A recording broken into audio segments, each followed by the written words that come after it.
Thiruvananthapuram Attakulangara central സ്കൂളിലെ കെട്ടിടം തകർന്നു വീണ സംഭവത്തിൽ റിപ്പോർട്ട് വിദ്യാഭ്യാസ മന്ത്രിക്ക് കൈമാറി. കഴിഞ്ഞ വർഷം നവീകരിച്ച പൈതൃക കെട്ടിടത്തിലെ ബലക്ഷയം പരിശോധിക്കുന്നതിലെ വീഴ്ചയിൽ തുടർ നീക്കം നിർണായകമാകും. കെട്ടിടം തകർന്ന സംഭവത്തിൽ കോർപ്പറേഷനെ കുറ്റപ്പെടുത്തി മുൻ വിദ്യാഭ്യാസ മന്ത്രി വി ശിവൻകുട്ടി രംഗത്ത് വന്നു. നഗരമധ്യത്തിൽ പ്രവർത്തിക്കുന്ന അട്ടകുളങ്ങര സെൻട്രൽ ഹൈസ്കൂൾ പരിസരത്തെ സമഗ്ര ശിക്ഷാ കേരളം ജില്ലാ പ്രൊജക്ട് ഓഫീസിന്റെ മേൽക്കൂരയാണ് ഇന്നലെ നിലംപൊത്തിയത്. 20 ജീവനക്കാർ ജോലി കഴിഞ്ഞിറങ്ങി ഓഫീസ് വളപ്പ് കടക്കും മുൻപാണ് അപകടം. 3 കോടി മുടക്കി പൈതൃക മന്ദിരമാക്കിയ മുൻ സർക്കാരിന്റെ വീഴ്ചയെന്നായിരുന്നു മേയർ വി രാജേഷിന്റെ പ്രതികരണം. എന്നാൽ മേയർ വസ്തുത അറിയാതെ സംസാരിക്കുകയാണെന്നും കെട്ടിടത്തിന് അൺഫിറ്റ് സർട്ടിഫിക്കറ്റ് കൊടുക്കേണ്ട ഉത്തരവാദിത്തം കോർപ്പറേഷനാണെന്നും മുൻ വിദ്യാഭ്യാസ മന്ത്രി വി ശിവൻകുട്ടി. കോർപ്പറേഷൻ സർട്ടിഫിക്കറ്റ് കൊടുക്കുന്ന അവസരത്തിൽ കുട്ടികളിരുന്ന് പഠിക്കുന്ന ഘട്ടത്തിന് വേണ്ടി മാത്രമല്ല, തൊട്ടപകടകരമായി നിൽക്കുന്ന എല്ലാ കാര്യങ്ങളും ശരിയാക്കേണ്ടതായിട്ടുണ്ട്. ഇപ്പോൾ മരം അപകടമുണ്ടെങ്കിൽ സർട്ടിഫിക്കറ്റ് കൊടുക്കാൻ പറ്റില്ല.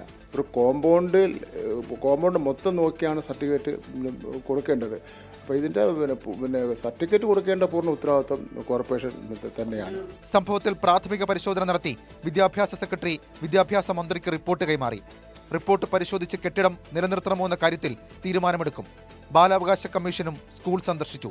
ഇന്ന സ്ഥലത്ത് മാത്രമേ കുട്ടികൾ നിൽക്കാൻ പാടുള്ളൂ എന്നൊന്നുമില്ല. ഒരു ഓഫീസ് പ്രവർത്തിക്കുന്ന സ്ഥലത്തേക്ക് കുട്ടികൾ വന്നാൽ ആ സമയത്താണ് ഇത് അപകടാവസ്ഥയിൽ പൊളിഞ്ഞു വീഴുന്നതെങ്കിലും എന്തായാലും കമ്മീഷൻ സ്വമേധയാ ഇതിനകത്തൊരു നടപടി സ്വീകരിക്കുന്നുണ്ട്.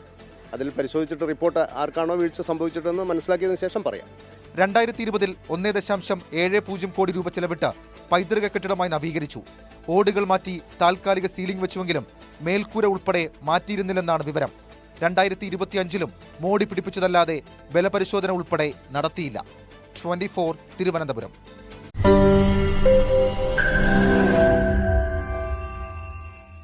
ലോകത്തെവിടെയായാലും ഏത് സമയത്തും 24 വാർത്തകളും ഓഗ്മെന്റഡ് റിയാലിറ്റി പാക്കേജുകളും എക്സ്പ്ലെയിനറുകളും വിശദമായി കാണാൻ ഞങ്ങളുടെ യൂട്യൂബ് ചാനൽ നിങ്ങൾക്ക് സബ്സ്ക്രൈബ് ചെയ്യാം.